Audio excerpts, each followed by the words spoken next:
welcome back in. Zach Gelb Show right here on Fox Sports 920 The Jersey. 609-919-9200 is the telephone number if you want to hop on board. 516 from our very fine Princeton Orthopedic Associate Studios on the day after an Eagles loss. Eagles do lose yesterday to the Kansas City Chiefs by a final 27-20 out in Arrowhead. Now joining us on the hotline, does a great job covering the Eagles for Bleeding Green Nation, and that's Brandon Lee Gowton, who's kind enough to hop on board with us again. Brandon Lee Gowton, appreciate the time as always. Thank you, and how are you?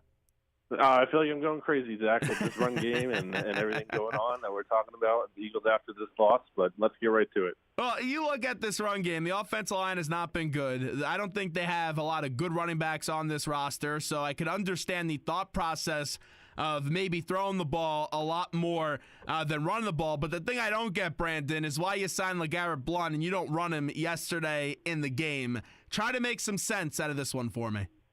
Yeah, I mean, I just don't even know what the rush would be to get him a bunch of carries. I know the Eagles signed him to be their starter, but the reality is he hasn't been super effective. I would have ran him more than 0, sure, but I don't know how much more than that because, look, he's been averaging 3 yards per carry preseason and week 1 combined so far. It's not like he's giving you a ton out there. I think the running back situation as a whole, players just aren't good. I think you look at this running back group, and you can't convince me that this isn't a bottom 5 group in the league, and I just don't really know how anyone can expect the Eagles to have some kind of great running game with these backs. Take preseason out of it, but just off the week 1 game, I'm not going to say LeGarrette Blount was great, but he gave you an okay effort. I know he had the receiving touchdown as well. I would want to see him as the lead back. If these are the options you have, I make him the lead back, and I have him, getting 13, 14 carries yesterday and try to replicate what you did up against the Redskins. I think Darren Sproles really is your best chance.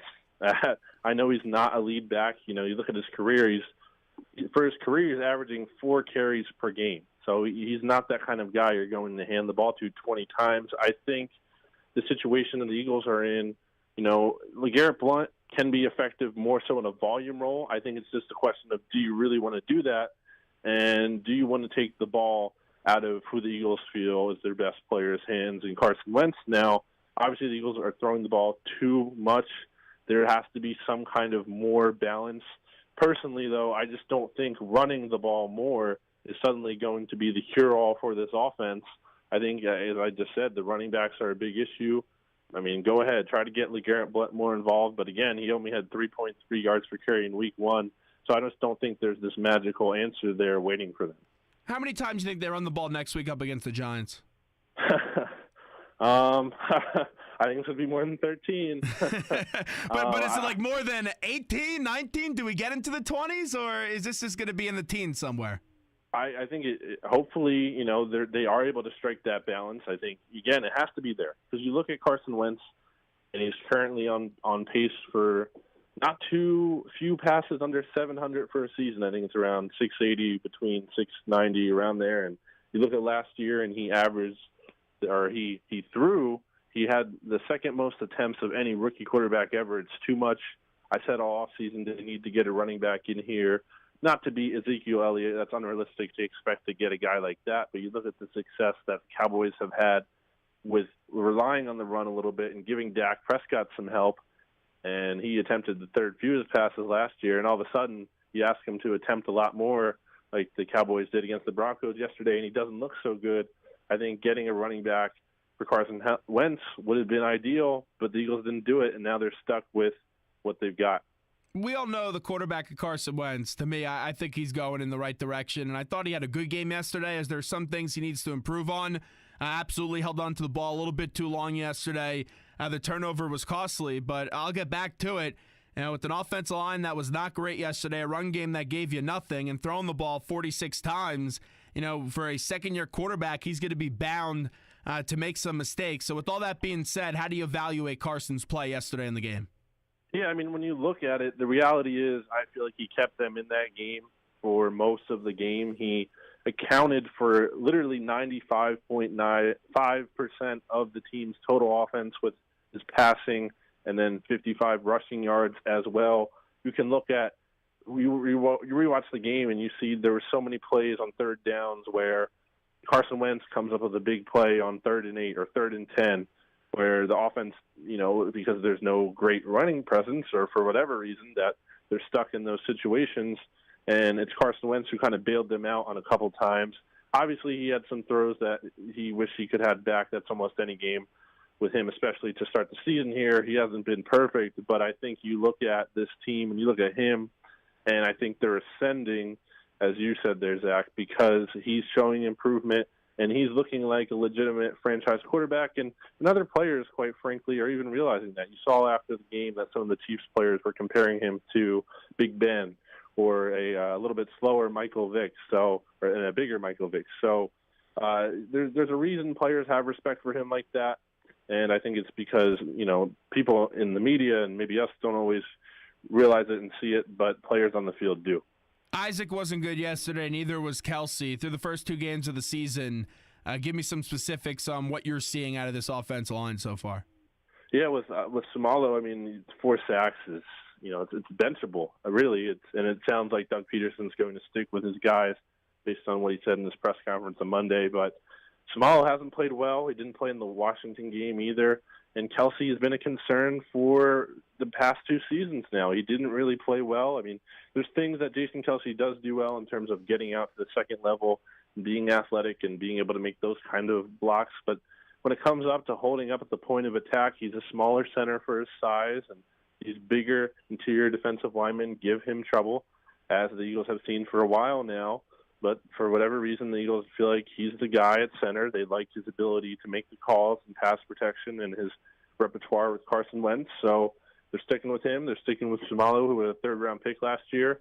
Although, you can really start to question, was it a great idea to trade Alan Barber away, who had a good season last year, and at the very least could have been a good 6th offensive lineman for the Eagles this year.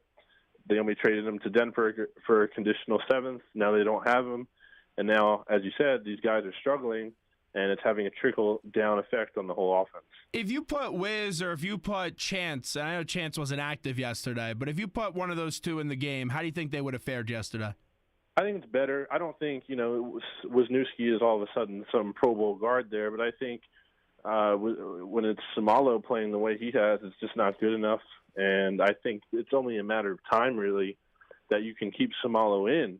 I understand Doug wanting to be patient, and this is a 3rd-round pick, and they're going to maybe let him work through the struggles here, but that can only last for so long. And I do expect it would be Wisniewski who gets a look there, because you have Warmack inactive, and he doesn't have the same kind of versatility that Wiz offers. So there could be a move coming maybe in the next couple weeks if the struggles continue to happen, but for right now, there's no changes. BLG, Brandon Lee Gowton with us on the hotline right now. Zach Gelb Show, Fox Sports, 920 The Jersey. I still feel good about this team, even though the offensive line and the run game was discouraging yesterday. After 2 games of this season so far, they're 1-1. You get the Giants at home next week, and they usually play very well up against Eli Manning at Lincoln Financial Field. How are you feeling about this team 2 weeks in? Yeah, that's one of the big takeaways that probably going a little bit underrated from the Eagles' loss to the Chiefs is that obviously you don't want to lose any game, but as far as the losses go, it wasn't devastating. It's an AFC loss. It's not a division loss. The Eagles are still 1-0 in the division. They beat the Giants. They're 2-0 in the division, 2-0 in the conference. They're 2-1. They're looking pretty good with really, you look ahead just beyond this week, the Eagles' schedule, they have a lot more winnable games coming up here. They're still on track for the season. This game against the Giants will obviously be critical, but I think there's a lot of reasons to feel good about this team. The defensive line is among the best in the league. The secondary, and because of the defensive line playing so well, the secondary is holding up a lot better, I think, than people would have expected. The defense as a whole is playing well. The wide receivers are so much better than last year. Zach Ertz, I think, has the 3rd most yards of any player in the league right now, so he's off to a hot start. There's Carson Wentz, as we talked about earlier. There's a lot of good things to like about this team. We'll always focus on the flaws because that's how it works, but there's a lot of positives, too. I'll tell you bring up a great point with the defensive line because we know how great they've been playing, and they were on the attack a lot yesterday. The one play they wish they had back, of course, was Vinny Curry missing Alex Smith. But that secondary, I was so surprised by that effort and impressed. And I'm not going to say that it's going to be moving forward. You're going to have a good secondary. But with the guys that they were down, decimated with injuries, no Darby, no Watkins, you lose Rodney McLeod early in the game. That secondary gave a hell of an effort yesterday, Brandon. Absolutely, and you hit the nail on the head right there. I mean, not only are you down Ronald Darby, but then Jalen Watkins, his replacement, goes down. And then you're counting on a rookie third-round pick who was inactive in week one. It was a healthy scratch, and Raziel Douglas, and he stepped up. And Jalen Mills gave up a big pass play later in the game, but for the most part, he held up. And they didn't let Tyreek Hill run crazy. And for the most part, they had kept Kareem Hunt in check until, you had Rodney McLeod go out, and all of a sudden Corey Graham was back there at safety, and he whiffed on that tackle attempt. So for the Eagles to play as well as they have in the secondary, it's been impressive. And, again, it really comes down to that defensive line and even some of the linebackers. You saw Michael Kendricks pick up a sack yesterday. He's played well in limited playing time. The front seven is really stepping up. That's the strength of this team. And Jim Schwartz deserves a lot of credit, too, in terms of blitzing and being creative and being able to oversee a fairly successful defensive unit so far.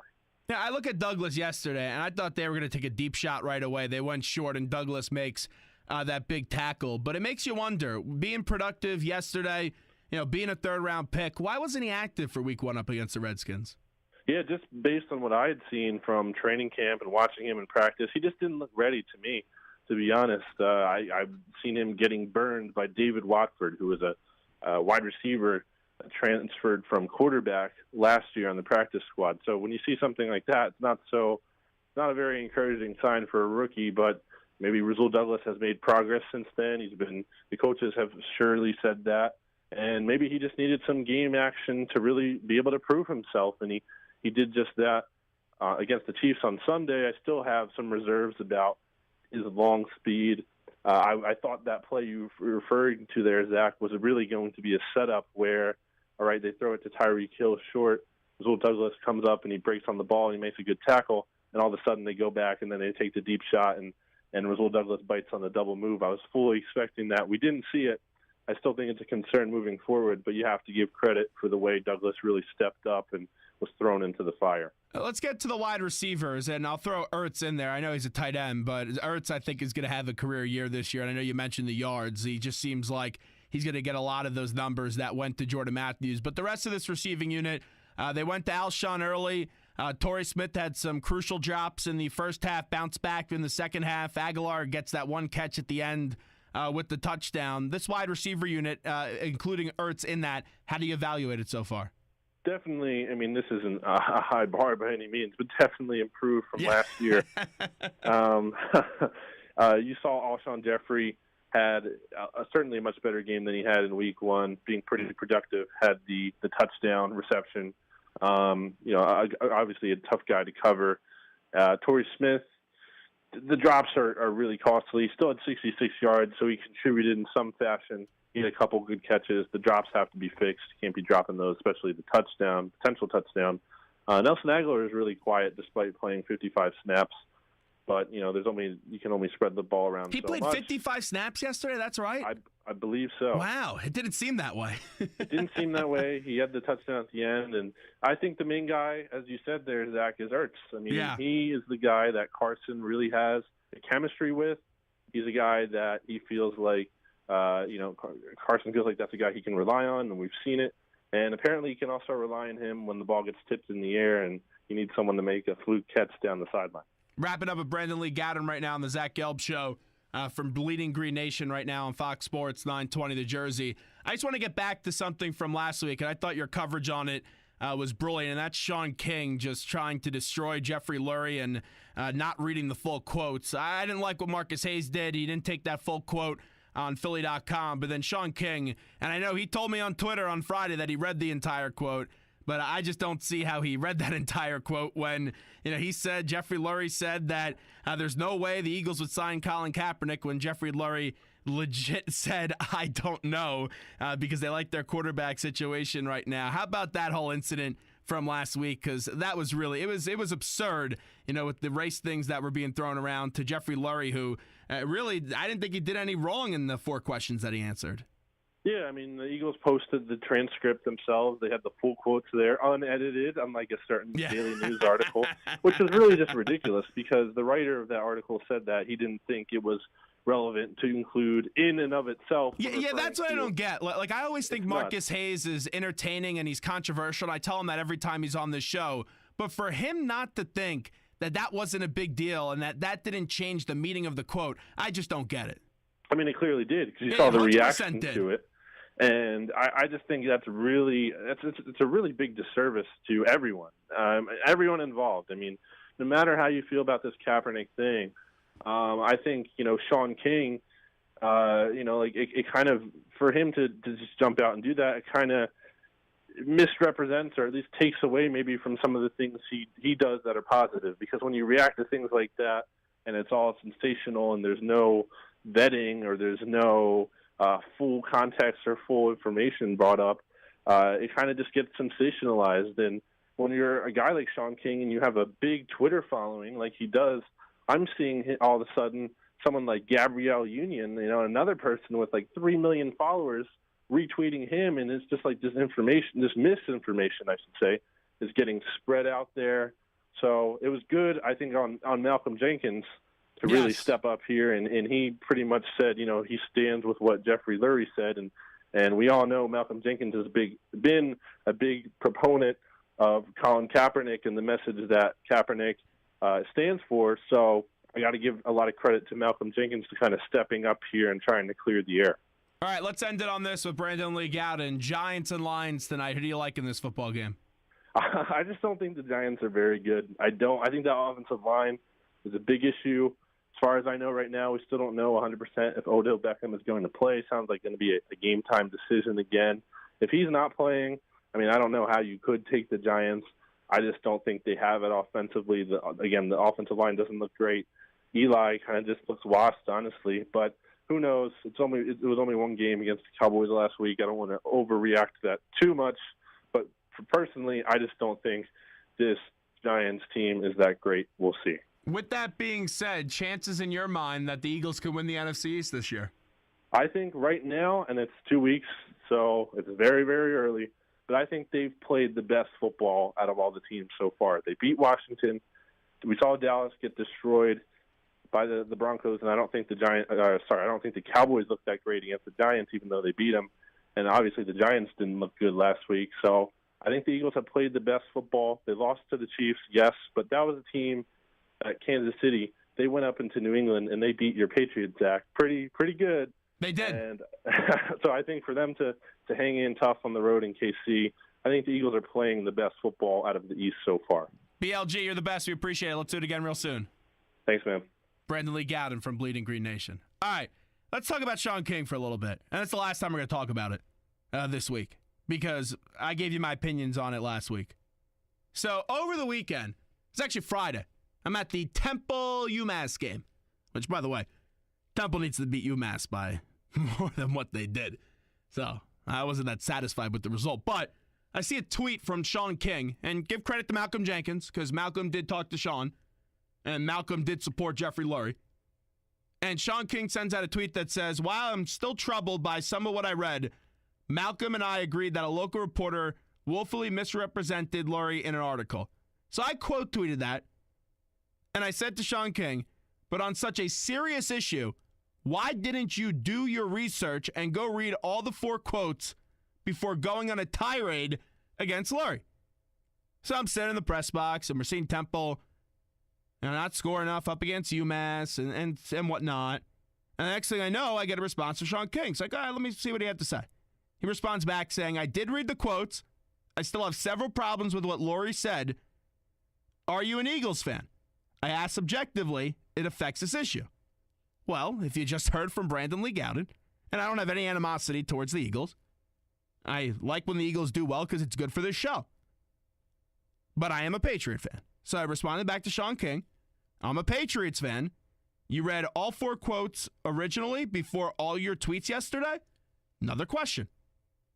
So then he says, I did, and I say that with certainty because I tried what I'm about to say.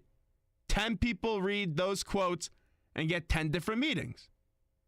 So then I responded back by saying, FYI, I asked because you said yesterday Lurie wouldn't hire Colin. He didn't say that at all. That's why I asked if you read all his quotes. Then I sent another tweet. So since you read all the quotes, then why did you say Lurie wouldn't sign Colin when clearly said, Jeffrey Lurie said he had no idea if he would?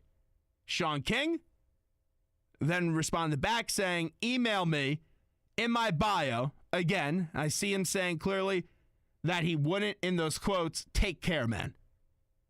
So, what I did, because I wanted to hear his answer to this, and I figured, okay, let's hear his answer on the show, right? That's fair. And let's take it off of Twitter. So I sent him an email like he requested.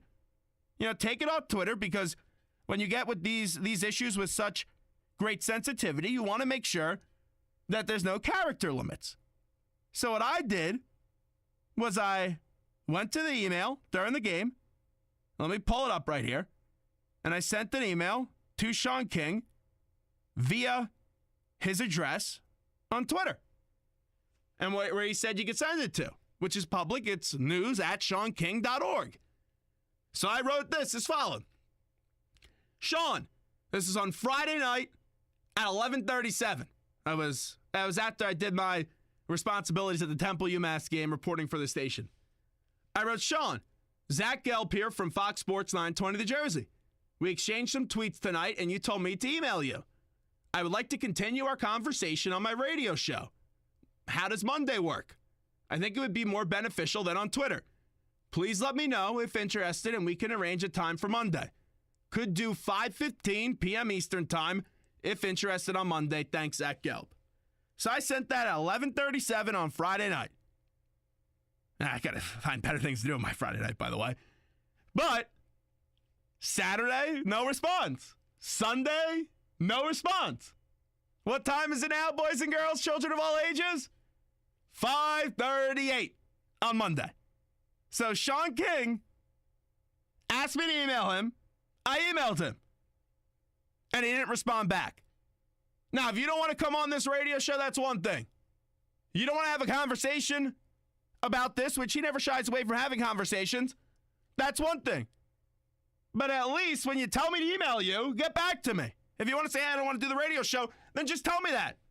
Don't just not respond and try to make like you have this theory that you're going to email me and I'm going to totally agree with you then. Don't do that. Just so you can try to win the argument publicly on Twitter.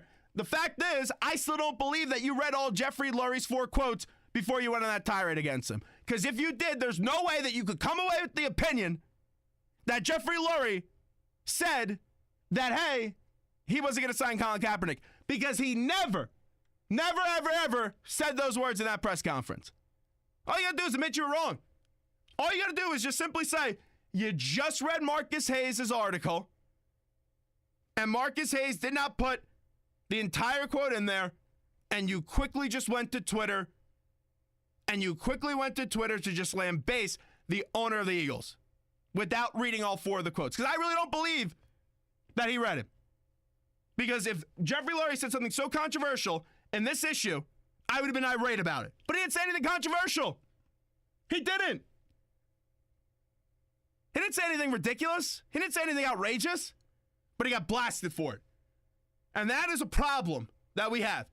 When you talk about these issues that are sensitive issues, and hey, there's a lot of change that needs to happen in our country. There is no reason, none, why any man should be driving or any woman should be driving, get pulled over by a cop, and the next thing you know, they're dead.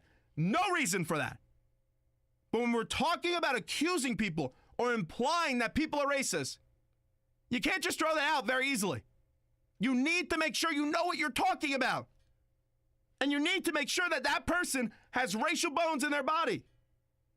And what did Jeffrey Lurie say that would make anyone imply that he was racist? Or make anyone imply that he wouldn't sign Colin Kaepernick? What did he say? Because the 4 quotes I read, I didn't see anything that suggested any of that Shaun King was putting on Twitter. So, Shaun, I offered you on Monday to come on the show. Did it Friday, said you come on Monday. I'm done talking about this topic. Don't tell me to email you if you're not going to respond to me, because that's weak. 541, Prince Orthopedic Associates Studio, Zach Gelb Show, Fox Sports, 920 The Jersey. Great stuff out of Brandon Lee Gowton. We'll take a break. We'll wrap up the show. One more segment to play. Back after this.